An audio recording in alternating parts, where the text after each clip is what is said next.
Harta kekayaan fantastis Abu Bakar Kades Kominfo Jambi yang diduga jadi provokator siswi SMP Syarifah. Harta kekayaan Abu Bakar Kades Kominfo Pemkot Jambi yang kini menjadi sorotan usai diduga menjadi provokator agar siswi SMP SMA dilaporkan ke polisi. Pasalnya, chat Kepala Dinas Kominfo Jambi DWI Grup Pemkot Jambi viral di media sosial dan salah satu diunggah di akun Twitter @partaisosmed.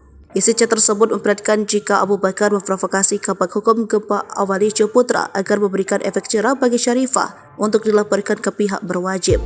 Beredarnya chat Abu Bakar yang diduga memprovokasi Kabag Hukum Gempa Awalijo tersebut membuat publik penasaran berapa harta kekayaan yang dimiliki oleh Abu Bakar.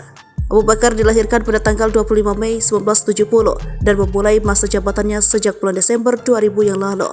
Sebelum menjabat sebagai Kepala Dinas Komunikasi dan Informatika, Abu Bakar kabarnya menjabat sebagai Kepala Bagian Humas Pemkot Jambi.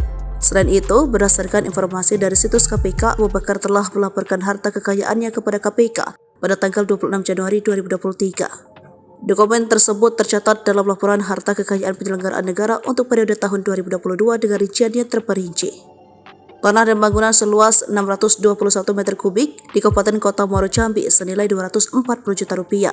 Tanah dan bangunan seluas 300 meter kubik per 200 meter kubik di Kabupaten Kota Jambi senilai 870 juta rupiah.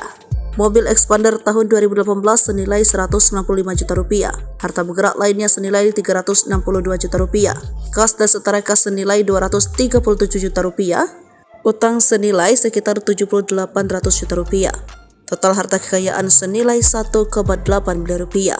Demikianlah informasi mengenai profil dan harta kekayaan Abu Bakar, Kepala Dinas Komunikasi dan Informatika Kota Jambi, yang telah menjadi perhatian setelah chat yang diduga ditulis olehnya terkait kasus Syarifah menjadi tersebar.